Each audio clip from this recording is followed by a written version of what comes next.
Hello बच्चों, how are you. अब आए हम इलेक्ट्रोमैग्नेटिक इंडक्शन चैप्टर के कुछ आगे के टॉपिक्स पढ़ेंगे। तो इलेक्ट्रोमैग्नेटिक इंडक्शन के जो नेक्स्ट टॉपिक है that is methods of generating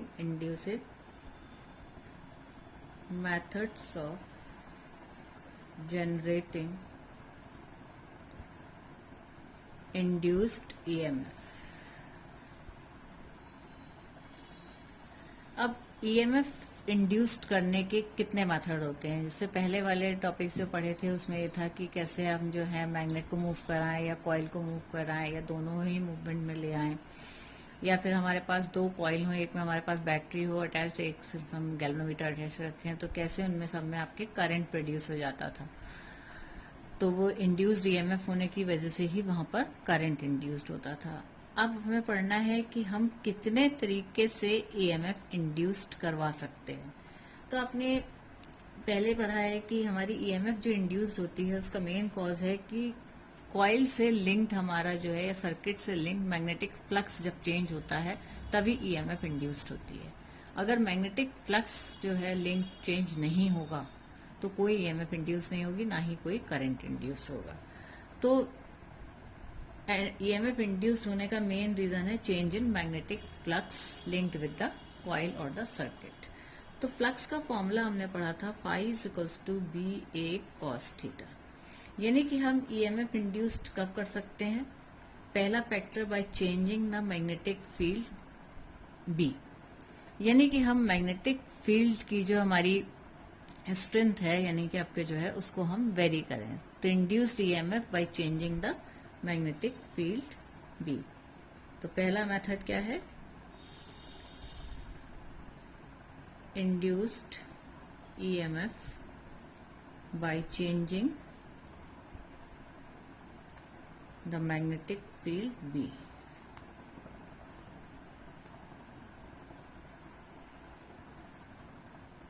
ठीक।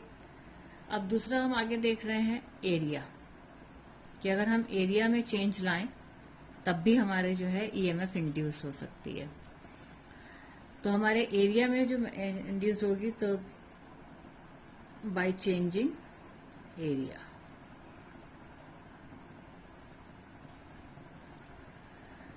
तो इससे पहले वाले टॉपिक में हम पढ़ ही चुके हैं कि हमें कोई अगर यहाँ पर यू शेप कंडक्टिंग हमने रेल ले ली है और हमने कोई इस पे एक जो है आपका कंडक्टर लिया है,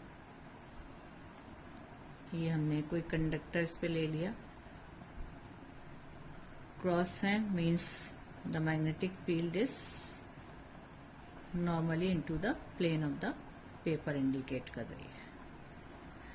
यहाँ पर हमने पी क्यू जो है यहाँ पर पी क्यू ये कंडक्टर ले लिया था, इसे हम v वेलोसिटी से अगर ये मूव करा रहे हैं towards right, let after time t इसकी कुछ पोजीशन यहाँ आ जाती है हमारी, ये v वेलोसिटी से मूव कर रहा था और t टाइम के बाद इसकी position p dash q dash है। तो हमारा इसमें पहले जो एरिया था वो क्या था, यहाँ पर से हम R तो इनिशियली हम यहाँ पर जो है एरिया कितना है हमारा देख रहे हैं आप, PQRS। अब जब ये v वेलोसिटी से राइट की तरफ मूव कर रहा है और t टाइम के बाद इसकी पोजीशन जो है dt टाइम के बाद जो है इसकी पोजीशन हमारी क्या हो जाती है, P डैश Q डैश हो जाती है। तो इसका एरिया अब कितना हो जाता है, P dash Q dash RS, यानी कि एरिया अब इंक्रीज कर जाता है। तो जब एरिया इंक्रीज करेगा तो मैग्नेटिक फ्लक्स भी इंक्रीज करेगा। ठीक है, तो पहले मैग्नेटिक फ्लक्स कम था क्योंकि एरिया था कम था, अब एरिया ज्यादा हो गया इसलिए मैग्नेटिक फ्लक्स भी ज्यादा हो गया, यानी कि मैग्नेटिक फ्लक्स में चेंज आ गया। अब जब मैग्नेटिक फ्लक्स में चेंज आ गया तो यहाँ क्या होगा, आपका ईएमएफ भी इंड्यूस हो जाएगी। तो अगर हम यहाँ चेंज इन मैग्नेटिक फ्लक्स निकालें तो हमारा क्या हो जाएगा, d∅ = BE into change in area. अब चेंज इन एरिया जो है वो हमारे पास कितना आएगा भाई, P dash Q dash RS final area था, इनिशियल एरिया था PQRS। तो चेंज कितना आया, सिर्फ यही वाला तो चेंज आया। तो ये B इंटू हमारे पास यहाँ आ जाएगा, it's P dash Q dash QP। ए तो चेंज हुआ इतना, पी डैश क्यू पी। अब बी, तो ये हमारी क्या थी, जो लेंथ है वो हमारी कंडक्टर की एल थी, ये जो लेंथ ऑफ द कंडक्टर थी वो हमारी एल, और किस वेलोसिटी से मूव कर रहा था यहाँ पर, ये v वेलोसिटी से मूव कर रहा है, dt टाइम के बाद यहाँ पहुंचा था। तो ये जो डिस्टेंस हुआ हमारा, ये क्या हो गया, फॉर्मूला क्या होता है, speed is equals to distance upon time. Speed v थी, डिस्टेंस हमें मालूम नहीं है, ठीक, टाइम dt लगा, तो डिस्टेंस इज इक्वल्स टू कितना हो गया आपके पास, v dt हो गया।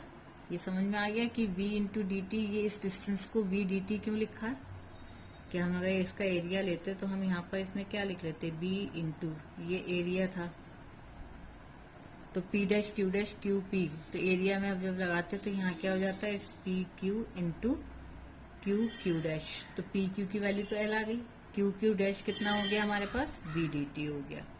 तो ये हमारे पास आ गया V L V D T D phi, यानी कि चेंज इन फ्लक्स। अब इंड्यूस्ड ईएमएफ जो होती है वो क्या होती है हमारी, it's D phi upon D T. तो डी फाई की वैल्यू कितनी है आपकी, ऊपर से हम लिख लेंगे, it's V L V D T upon D T, तो हमारे पास क्या आ गया, इट्स वी एल बी, यानी कि हमारी ईएमएफ इंड्यूस्ड हुई। और इंड्यूस करंट जो होगा इसकी वजह से उसका डायरेक्शन जो है वो क्या हो जाएगा, फ्लेमिंग्स राइट हैंड टूल से दे दिया जाएगा, जो कि आपका इससे निकाल सकते हैं। नाउ थर्ड है हमारा कि हमने अब यहाँ देख लिया कि पहला मेथड था मैग्नेटिक फील्ड को चेंज करके, दूसरा था एरिया को चेंज करके। नाउ थीटा, यानी कि आप जो है ईएमएफ इंड्यूस कर सकते हैं by changing the orientation of coil and the magnetic field, क्योंकि ये जो एंगल थीटा जो बन रहा है वो किस किस के बीच में बन रहा है, area of the coil and magnetic field के बीच में बन रहा है। तो इसीलिए हम क्या कर सकते हैं इसके लिए, हम इसमें कि हम ओरिएंटेशन चेंज करके, तो थर्ड मेथड है कि by changing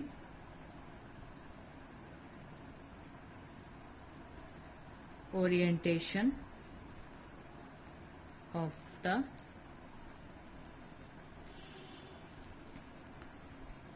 coil and magnetic field। अब वो हम सब कैसे करेंगे वो देखिए, कि आपने सपोज यहाँ पर ये हमारी मैग्नेटिक फील्ड है,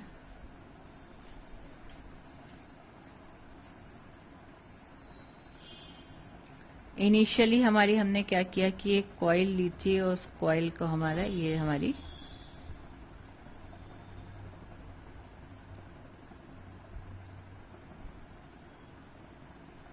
इनिशियल पोजीशन, यानी कि ये हमारी क्या आ गई, it's the axis of rotation, axis of rotation हो गई, ठीक है। और ये हमारी क्या है, PQRS कॉइल है। अब हमने क्या किया कि इस कॉइल को जो था वो रोटेट कर दिया,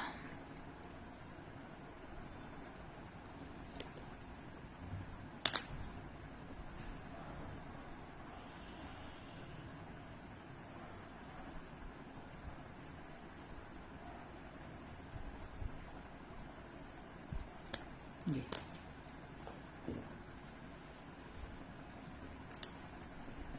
अब जब ये कॉइल को रोटेट कर दिया तो इसका जो एक्सिस ऑफ रोटेशन था वो क्या हो गया, ये आ गया, ठीक। तो इन दोनों के बीच में आप देख सकते हैं कि ये कॉइल रोटेट कितने से कर गई, थीटा एंगल से, ठीक है। अब जब ये कॉइल हमारी रोटेट कर गई थीटा एंगल से, यहाँ पर ये देखिए रोटेट कर रही है, तो हमारे पास यहाँ पर जो है मैग्नेटिक फ्लक्स जो है वो phi is equals to B A cos theta, जहां पर थीटा क्या है, angle which the coil makes with the magnetic field, कि जो आपका कॉइल का एरिया है वो आपका उसका नॉर्मल जो है वो हमारा थीटा एंगल बना रहा है। ठीक है। अब सपोज कर लीजिए हमारी कॉइल जो है वो एंगुलर वेलोसिटी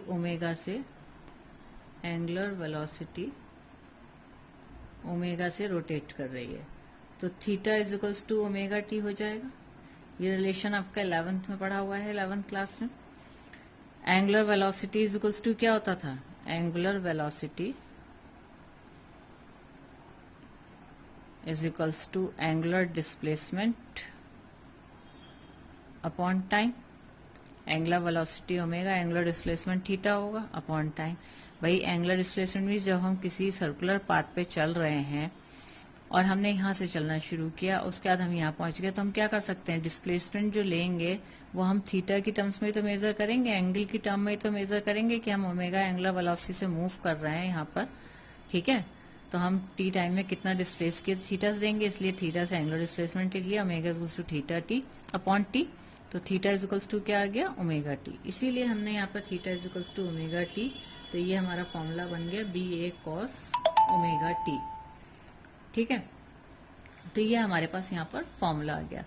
अब ये कॉइल जो है वो क्या करेगी आपका कि इसमें यहाँ पर रोटेट करती रहेगी। अब जब ये रोटेट करेगी तो क्या होगा, इससे जो मैग्नेटिक फ्लक्स लिंक्ड है वो चेंज होगा। अब जब मैग्नेटिक फ्लक्स जो लिंक्ड है इस कॉइल से वो चेंज होगा, तो चेंज होने के साथ क्या होगा, यहाँ पर ईएमएफ भी इंड्यूस्ड होगी, और वो EMF induced minus D phi by D T से दी जाएगी, ठीक है। तो minus D by D T, phi की जगह आप ये वैल्यू लगा लेंगे, it's B A cos omega T, ठीक है।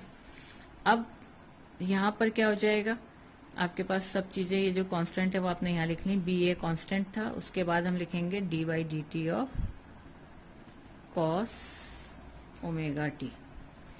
तो जब हम इसे यहाँ पर डिफ्रेंशिएट करेंगे तो हमारे पास minus B A cos omega T का डिफ्रेंशिएशन क्या हो गया,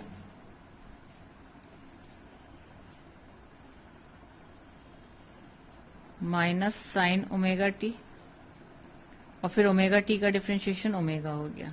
तो हमारे पास माइनस माइनस साइन प्लस हो गया, और फॉर्मूला क्या आ गया, it's B A omega sine omega T.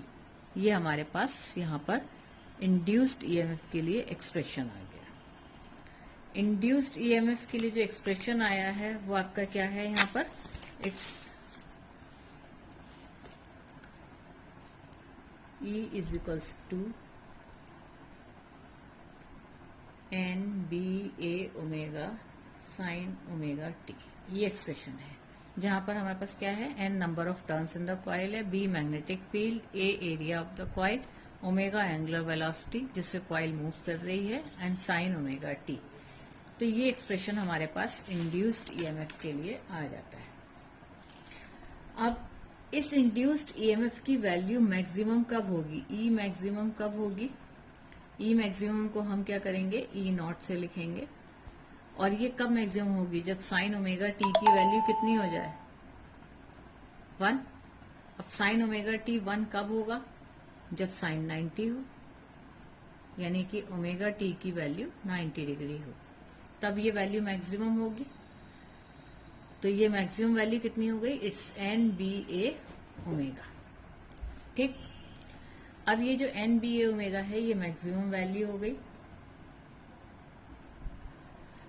अभी आपके पास यहाँ पर फॉर्मूला बचा है E naught, that is maximum value E N B A. अब ओमेगा को आपने 11th क्लास में फॉर्मूला पढ़ा था, इसे हम 2 पाई न्यू कह लीजिए या 2 पाई एफ कह लीजिए, ठीक है। तो ये एफ या न्यू क्या होते थे, फ्रीक्वेंसी होते थे।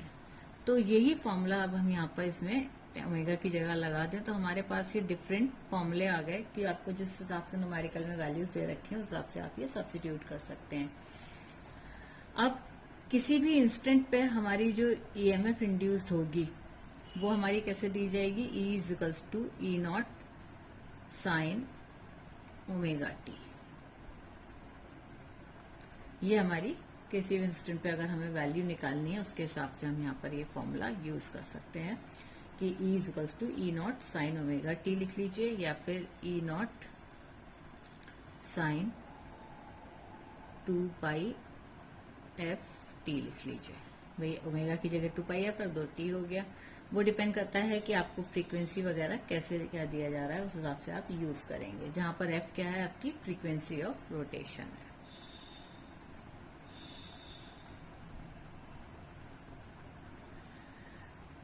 तो ये जो आपने अभी ओरिएंटेशन ऑफ कॉइल वाला जो मेथड पढ़ा, यही हमारी क्या है एसी जनरेटर जो है वो इसी पे बेस्ड आपका बनाया गया है। तो सपोज करें यहाँ पर हमारे, अब जो हमने ये अभी फाइंड किया था कि यहाँ पर हमारी मैक्सिमम ईएमएफ जो थी वो कब थी, जब साइन ओमेगा टी की वैल्यू 1 थी, यानी कि ओमेगा टी की वैल्यू 90। तो ओमेगा टी जो 90 आया है, इसका मतलब क्या हुआ कि हमारा जो कॉइल है वो क्या होगी हमारी parallel to the magnetic field जब होगी, तो हमारा फ्लक्स उससे मैक्सिमम पास कर रहा होगा। उस चीज को आप अच्छे से और तरीके से भी समझ सकते हैं कि सपोज कर लीजिए यहाँ पर जो है आपकी इसमें मैग्नेटिक फील्ड लाइंस जो हैं आपकी काफी सारी क्रॉस कर रही हैं। सिंपल जैसे ये पेन रखा है इसी तरीके से यहाँ पर ये पेन है, ये पेंसिल है, इस तरीके से ही यहाँ पर और बहुत सारी मैग्नेटिक फील्ड लाइंस जो है वो टोटल आपकी इस प्लेन ऑफ द पेपर से लेकर आपके जो है वो प्लेन ऑफ द पेपर से सपोज कर लीजिए 15 सेंटीमीटर 20 सेंटीमीटर तक काफी सारी आपकी वो क्रॉस कर रही हैं। अब उसमें आपने क्या किया कि एक कॉइल है जो आपकी रेक्टेंगुलर शेप की है, इस मोबाइल के जैसे समझ लीजिए। अब अगर इसका हमारा जो है यहाँ पर कि हम इसकी जो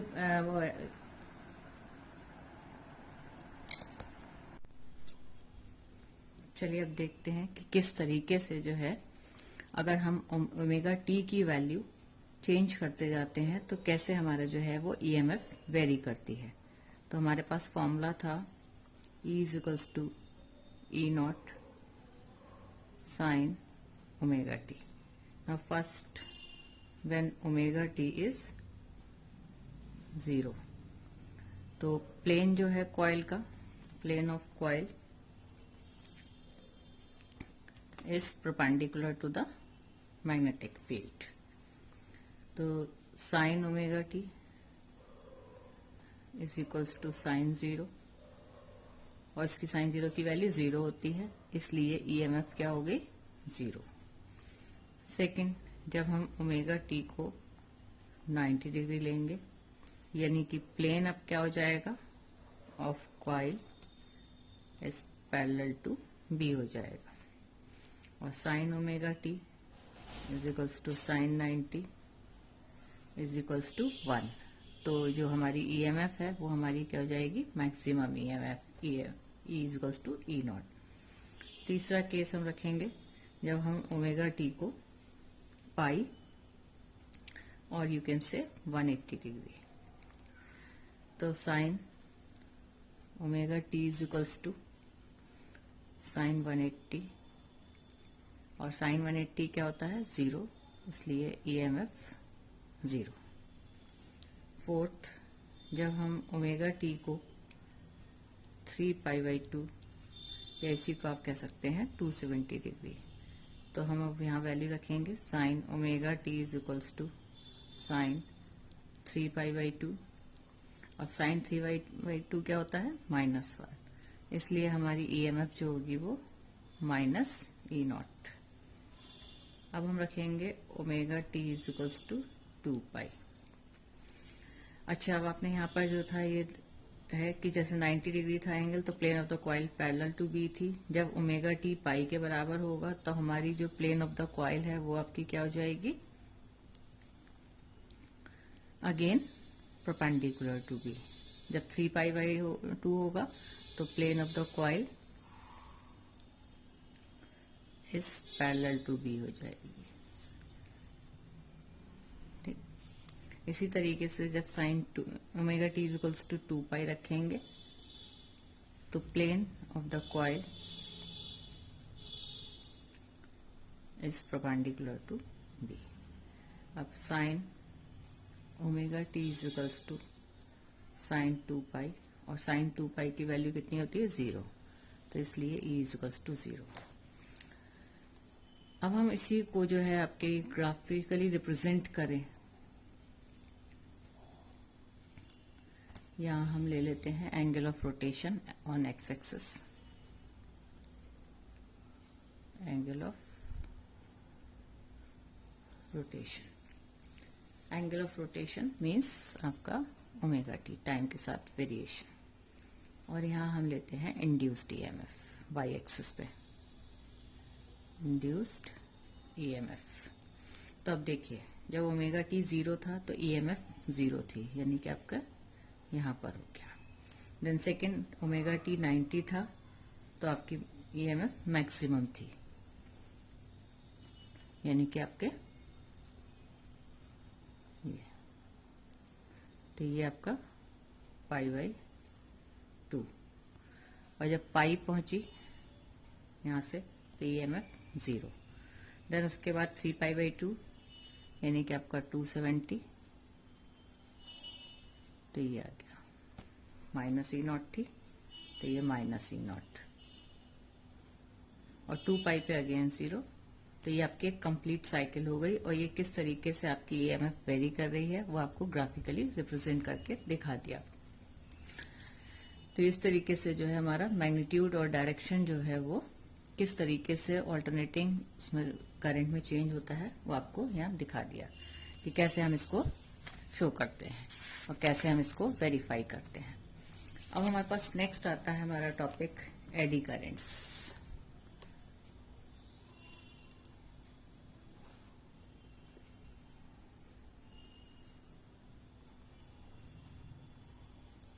एडी करंट्स। अब ये एडी करंट्स क्या होते हैं? एडी करंट्स को ही हम फोकल्ट करंट्स के नाम से भी जानते हैं। जनरली क्या होते हैं, ये एडी करंट्स जो होते हैं वो किसी भी सॉलिड मेटेलिक मास में प्रोड्यूस होते हैं जब उससे लिंक्ड मैग्नेटिक फ्लक्स जो है वो चेंज होता है, तभी ये आपके एग्जिस्ट करते हैं। कोई भी आपके पास, जैसे अभी अब तक आप जो पढ़ रहे थे कि हमने कॉइल ली, मैग्नेट लिया, मूव कराया, उसमें मैग्नेट के फ्लक्स चेंज हुआ जिसकी वजह से करंट इंड्यूस्ड हुए, तो वहां पे जो थे हमारे पास वायर थे। अब ये जो एडी करंट्स हैं ये हमारे सॉलिड मेटेलिक मासेस में ही प्रोड्यूस होते हैं जहां पर उनसे लिंक मैग्नेटिक फ्लक्स चेंज होता है। और एडी करंट्स जो होते हैं वो मैग्नेटिक फ्लक्स में जो चेंज होता है उसको अपोज करते हैं, और इसीलिए इनका डायरेक्शन भी लेंज लॉ से दिया जाता है। अब एक पहला जो एक्सपेरिमेंट के थ्रू एक्सप्लेन करने की कोशिश की गई है वो आपका क्या है कि हमने यहाँ पर जो है आपका मैग्नेटिक फील्ड लिया हुआ है कि आपकी प्लेट हो गई मैग्नेट वाली साउथ और ये नॉर्थ। ठीक, इसके बीच में आपने क्या किया कि एक जो है सिंपल आपने वो प्लेट जो थी वो इसके बीच में यहाँ पर इंट्रोड्यूस कर दिए।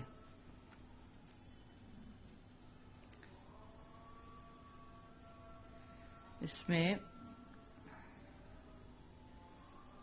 इस तरीके से आपने इनके बीच में हैंग करी है, जो इन दोनों मैग्नेट पोल्स के बीच में मूव करेगी। तो यहाँ एडी करंट्स क्या होंगे कि ये प्लेट जो है वो आपकी क्या कर रही है, जब इसमें वायर से आपने हैंग करके इसको हैंग कर दिया दो पोल्स के बीच में, तो ये क्या करेगी, ऑसिलेट करेगी, दोनों तरफ वाइब्रेट करेगी। तो इसमें अब एडी करंट्स कैसे प्रोड्यूस होंगे कि जैसे ही ये मैग्नेटिक फील्ड में एंटर करेगी, मैग्नेटिक फील्ड में एंटर करने के साथ क्या होगा कि इसमें फ्लक्स जो लिंक्ड है इससे चेंज होगा। जब फ्लक्स इससे लिंक चेंज होगा तो इसमें एडी करंट्स जो है वो प्रोड्यूस होंगे। और वो एडी करंट्स क्या करेंगे, क्योंकि मैग्नेटिक फ्लक्स क्या कर रहा है, जब ये प्लेट आपकी मैग्नेटिक फील्ड में एंटर कर रही है तो मैग्नेटिक फ्लक्स लिंक जो है वो इससे इंक्रीज कर रहा है, तो ये उसे अपोज करने की कोशिश करेगी। तो ये नॉर्थ पोल से आपके यहाँ से एंटर कर रही है, इसलिए इसमें करंट का डायरेक्शन जो होगा वो आपका क्या होगा, एंटी क्लॉकवाइज होगा। ठीक है, और जैसे ही ये मैग्नेटिक फील्ड से बाहर जाएगी तभी क्या हो जाएगा, इसमें डायरेक्शन ऑफ एडी करंट जो है वो क्लॉकवाइज हो जाएगा, क्योंकि तब मैग्नेटिक फ्लक्स डिक्रीज हो रहा होगा। तो इस तरीके से क्या है, ये एडी करंट्स जो है वो क्या करते हैं कि इसको जो है हमारे डैम्ड ऑसिलेशंस कर देते हैं। डैम्ड ऑसिलेशंस मतलब कि वो ऑसिलेशंस जैसे आपका यहाँ पे ये है, तो अब ये ऑसिलेट जो कर रहा था वो आपका क्या कर रहा था, इतना इसका मैक्सिमम एम्पलीट्यूड जा रहा था। ठीक, तो डैम्ड ऑसिलेशंस क्या होते हैं कि जिनमें क्या होता है, धीरे धीरे करके एम्पलीट्यूड जो है वाइब्रेशंस का goes on decreasing and ultimately they come to rest. यानी कि क्या है कि आपका धीरे धीरे करके ये बचता रहेगा और इस तरीके से जो है वो आपके रेस्ट पे आ जाएगा। तो ये कॉपर प्लेट जो है, जो हमारे किसी मैग्नेटिक फील्ड में आपके है और हैंग करी हुई है, ऑसिलेट करती है, तो इसमें ऑसिलेट करते समय क्या होता है कि इसमें एडी करंट्स प्रोड्यूस हो जाते हैं, और जिसकी वजह से क्या होता है, ये जो है आपकी रेस्ट पे आ जाती है।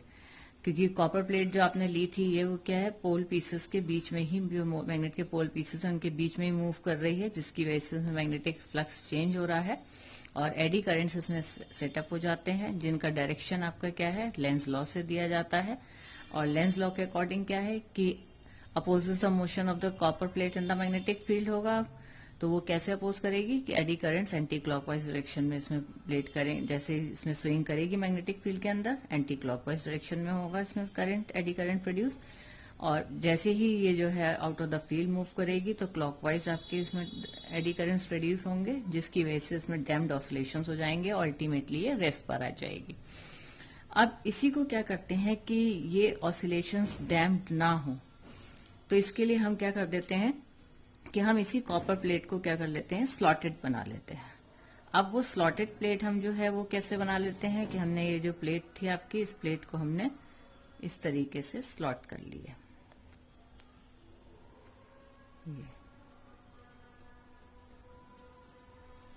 ये स्लॉटेड कॉपर प्लेट लेते हैं।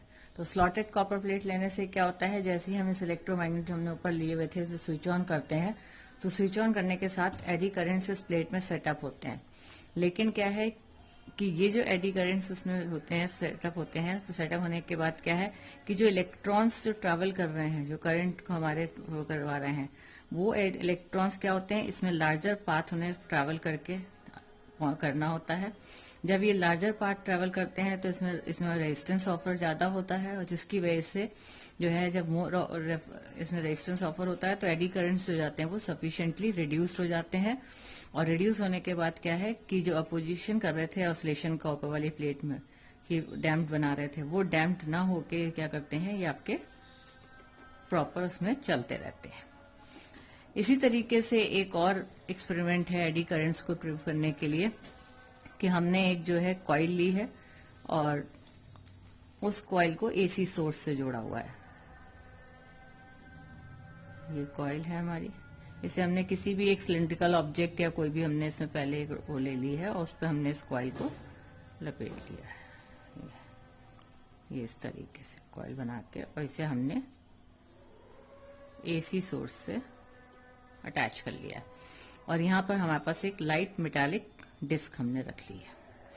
अब क्या है कि लाइट मेटालिक डिस्क से हमने रखी है, तो सपोज कर लीजिए इसमें जो एसी करंट फ्लो कर रहा था वो आपका इस फेस को नॉर्थ पोल बना रहा था, ठीक है। अब जब ये नॉर्थ पोल बना रहा था तो जैसे हमने सोर्स को ऑन किया, नॉर्थ पोल बना, तो नॉर्थ पोल बनने के साथ ही क्या होगा कि जैसे हम यहाँ ये स्विच ऑन कर रहे हैं इससे, तो स्विच ऑन करने के साथ इस डिस्क से रिलेटेड मैग्नेटिक फ्लक्स चेंज होगा, और मैग्नेटिक फ्लक्स चेंज होने से क्या होगा कि आपके इसमें एडी करंट्स प्रोड्यूस्ड होंगे, और उन एडी करंट्स का डायरेक्शन इस तरीके से होगा कि जिसकी वजह से वो प्रोड्यूस हो रहा है उसको अपोज करे। तो करंट स्विच ऑन करने के साथ जो था, यहाँ पर सपोज हमारा नॉर्थ पोल प्रोड्यूस हो रहा था, तो यहाँ करंट इंक्रीज कर रहा है, तो यहाँ ये क्या करेगा कि आपका जो है नॉर्थ पोल प्रोड्यूस हो रहा है तो उसको अपोज करेगा, इस तरीके से उसमें प्रोड्यूस होंगे। तो यहाँ क्या हो जाएगा आपका कि एंटी क्लॉकवाइज में आपके जो है यहाँ पर करंट फ्लो करेगा, जिससे नॉर्थ पोल डेवलप होगा और वो इसे रिपेल करेगा, इसलिए ये डिस्क क्या होगी आपकी ऊपर की तरफ जो है वो राइज कर जाएगी। और उसके बाद जो है ये क्या होगा कि आपका जो है फिर से वापस आएगी। इस तरीके से क्या होगा कि जैसे जैसे हम जो है इलेक्ट्रोमैग्नेट को स्विच ऑन करते रहेंगे तो उसके साथ ही क्या होगी कि ये डिस्क बार बार ऊपर जाएगी फिर नीचे आएगी। तो एडी करंट्स क्या होते हैं, काफी हार्मफुल भी होते हैं। तो अनडिजायरेबल इफेक्ट्स जो हैं एडी करंट्स के वो क्या क्या हैं आपके, कि एडी करंट्स जो होते हैं किसी भी आपकी आयरन कोर्स जो है, मतलब जो होती हैं रोटेटिंग आर्मेचर्स में, इलेक्ट्रिक मोटर्स हैं, डायनामोज हैं, इनकी जो रोटेटिंग आर्मेचर्स होती हैं, कोर्स होती हैं रोटेटिंग आर्मेचर्स की, उनमें प्रोड्यूस होते हैं। और आपके जो ट्रांसफार्मर की कोर्स होती हैं उसमें भी आपके ये प्रोड्यूस होते हैं। और इसमें क्यों होते हैं, कोई मैग्नेटिक फ्लक्स आपका चेंज होता है, और जब इनको हम यूज करते हैं तो एडी करंट्स जो हैं वो क्या कर देते हैं, अननेसेसरी हीटिंग कर देते हैं, हीट कर देते हैं उस चीज को। भाई जब अपोज कर रहे हैं मोशन को तो हीट में कन्वर्ट हो जाएंगे, हीट प्रोड्यूस कर देते हैं, साथ में पावर की वेस्टेज भी हो जाती है। तो हीट जो प्रोड्यूस होती है एडी करंट से वो कभी कभी इतनी ज्यादा हार्मफुल होती है कि वो क्या कर देती है कि कॉइल्स की इंसुलेशन को डैमेज कर देती है। अब ये जो हमने कॉइल बनाई थी, क्या इंसुलेटेड वायर की तो बनाई थी, अब माना इसमें एडी करंट्स इतने प्रोड्यूस हो जाएं कि वो क्या करें कि अपोज करेंगे इसको, तो अपोज करने के साथ क्या करेंगे, इसको हीट अप कर देंगे। और कभी कभी इतनी ज्यादा हार्मफुल हो जाती है कि हीट इतनी ज्यादा जाती है कि इनकी इंसुलेशन ब्रेक कर जाती है, और इंसुलेशन ब्रेक करने के साथ जो है वो आपका लॉस हो जाता है। अब इन एडी करंट्स को मिनिमाइज कैसे किया जा सकता है, तो अभी एक तरीका था आपको जो मैंने यहाँ बताया कि हम जो है जो भी हम एक प्लेट ले रहे थे, कॉपर प्लेट, उसमें हम क्या कर दें, स्लॉट्स बना दें, तो हम एडी करंट्स को मिनिमाइज कर सकते थे। तो एडी करंट्स को मिनिमाइज करने के लिए हम स्लॉटेड प्लेट्स यूज कर सकते हैं। ट्रांसफार्मर्स आपने देखे होंगे, जो छोटे छोटे आपके अडॉप्टर्स वो जो आते हैं आपके चार्जर वगैरह मोबाइल्स वगैरह के, तो उसमें लगे होते हैं। तो आपने देखा होगा कि उसमें जो होती हैं वो पतली पतली जो है वो प्लेट्स होती हैं कटी हुई, और वो प्लेट्स जो होती हैं वो क्या की जाती हैं आपकी उसको जो है वो एडिसिव से जोड़ के उन प्लेट्स को तब बनाते हैं कि आपका जो पूरा रेक्टेंगुलर आपने ब्लॉक देखा होगा किस तरीके से जो है वो बना होता है, जो उसमें कॉइल्स यहाँ पर जो है इस तरीके से यहाँ पे प्लेट्स लगा देते हैं काफी सारी, और उसमें जो है ये वाइंडिंग कर देते हैं। तो इसीलिए क्या है कि सिंगल सॉलिड मास को जो है वो थिन शीट्स में मेटल की बना के और उनको इंसुलेट कर देते हैं, इंसुलेटेड वार्निश वगैरह लगा के जो है उसको इंसुलेट करके, और फिर वो उसको एक थिक मास में कन्वर्ट कर लेते हैं। और जो प्लेन्स हैं शीट्स के वो परपेंडिकुलर रखे जाते हैं तो डायरेक्शन ऑफ करंट, और फिर उसके जो है हम इसको रिड्यूस कर सकते हैं। लेकिन एडी करंट्स जो है वो अनडिजायरेबल इफेक्ट देते हैं, सब कुछ करते हैं। इनको हम मिनिमाइज करने के लिए भी बता दिया आपको कि कैसे हम स्लॉटेड कॉपर प्लेट यूज कर सकते हैं, या जो हमारी जो लैमिनेटेड कोर है ट्रांसफार्मर की उसको हम सिंगल शीट में ना लेके, सिंगल मास में ना लेके हम उसको थिन शीट्स में लेके और कर सकते हैं। लेकिन एडी करंट्स जो है वो आपके काफी ज्यादा यूजफुल भी होते हैं। तो एप्लीकेशंस जो है वो एडी करंट्स की वो आपकी क्या है यहाँ पर कि काफी सारी एप्लीकेशंस आपके सिलेबस में है एडी करंट्स की, एप्लीकेशंस ऑफ एडी करंट्स। तो एप्लीकेशंस एडी करंट्स की पहली है आपकी इंडक्शन फर्नेस।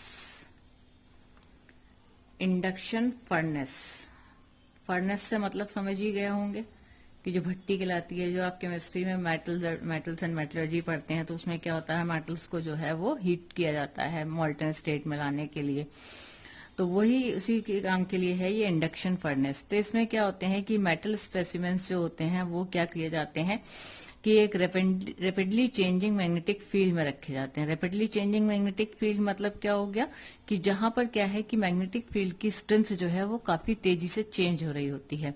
तो इससे क्या होंगे कि जब तेजी से मैग्नेटिक फील्ड की चेंज हो रही होगी तो क्या होगा, वहां पे मैग्नेटिक फ्लक्स लिंक जो है वो काफी तेजी से चेंज होगा, और जितना ज्यादा मैग्नेटिक फ्लक्स रेडली चेंज होता है उतने ही लार्ज एडी करंट्स जो है उसमें सेटअप हो जाते हैं, और इतने ज्यादा large eddy current setup produce होते हैं कि उनसे हीट जो प्रोड्यूस होती है वो इतनी ज्यादा होती है, वो मेटल्स को मेल्ट करने में यूज की जाती है। तो ये जो है प्रोसेस जो है वो कुछ मेटल्स को उनकी ओर से एक्सट्रैक्ट करने के लिए यूज किया जाता है। दूसरा है आपका इलेक्ट्रोमैग्नेटिक डैम्पिंग। अब ये इलेक्ट्रोमैग्नेटिक डैम्पिंग क्या है?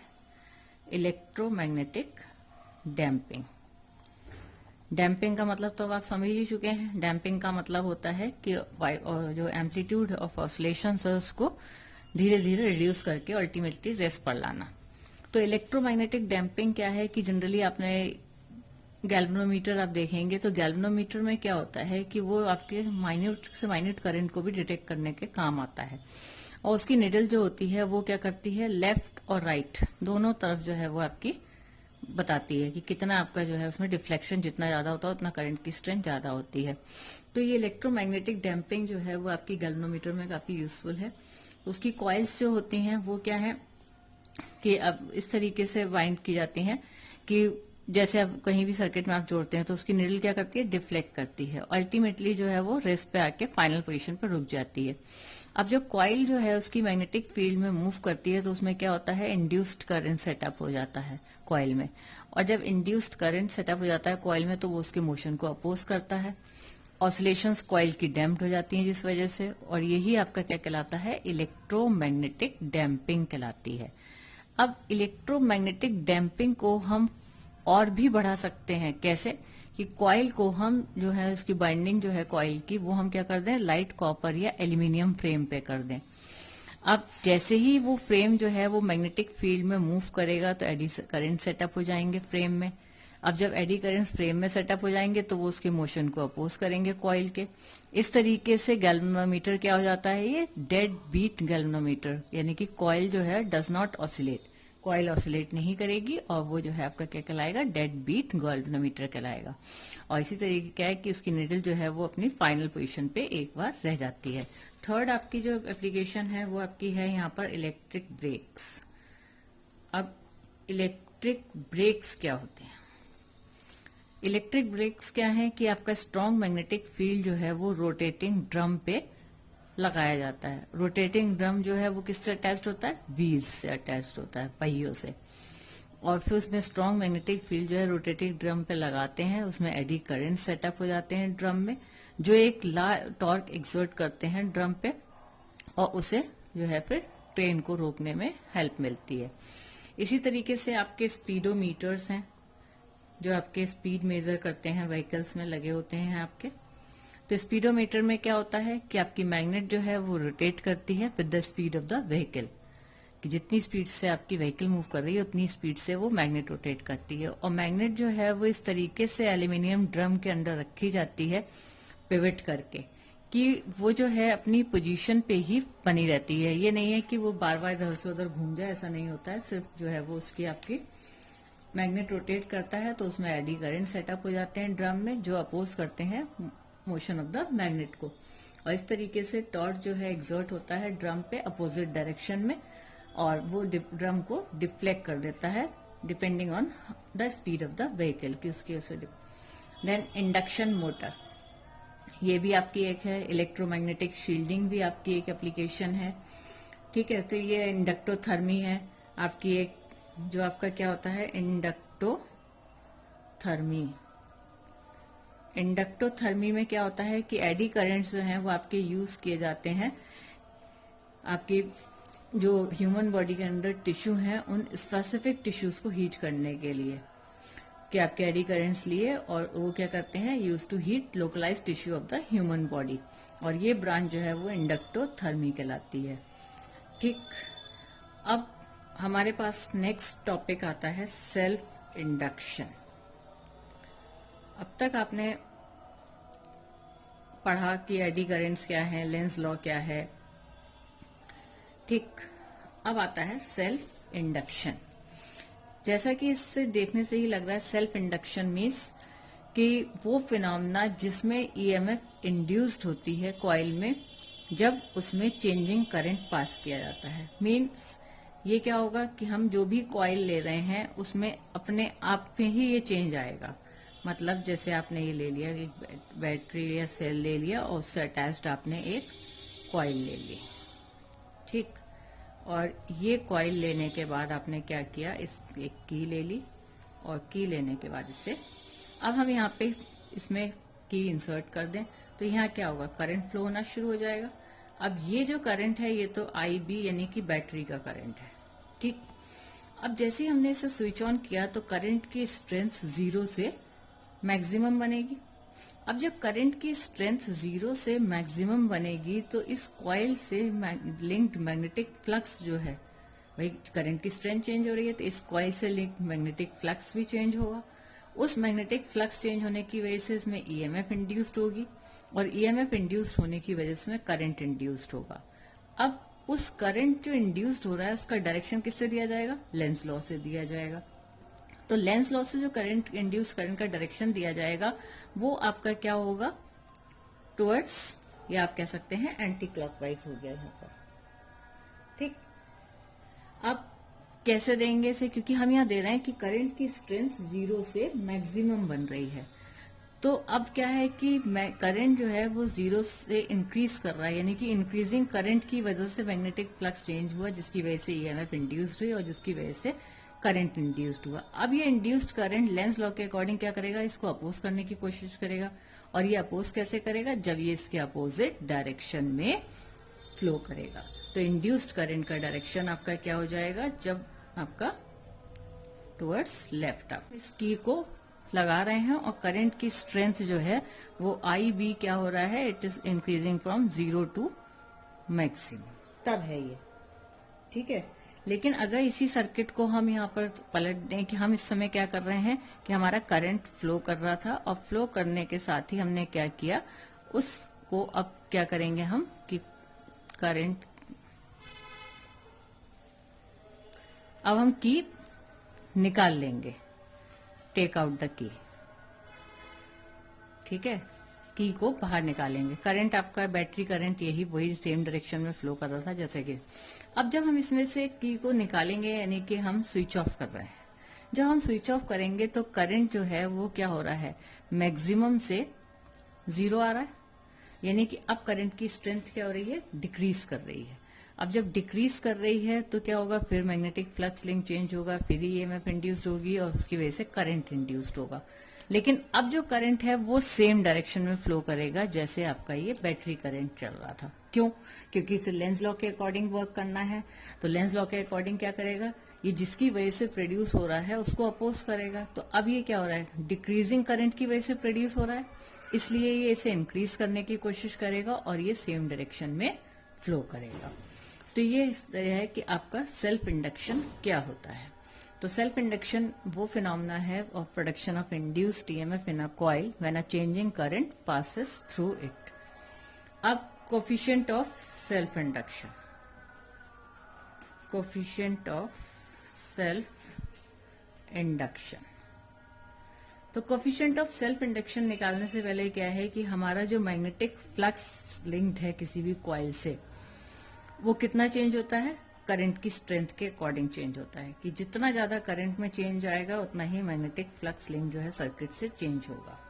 तो इसीलिए 5 प्रोपोर्शनल टू आई, प्रोपोर्शनल का साइन हटाएंगे तो एक कांस्टेंट लगाएंगे एल, और ये क्या है, एल जो है वो कांस्टेंट ऑफ प्रोपोर्शनैलिटी कहलाता है, और ये एल कांस्टेंट ऑफ प्रोपोर्शनैलिटी, इसी को हम कोफिशिएंट ऑफ सेल्फ इंडक्शन भी कहते हैं, और वी कैन सिंपली से इंडक्टेंस। बोलो।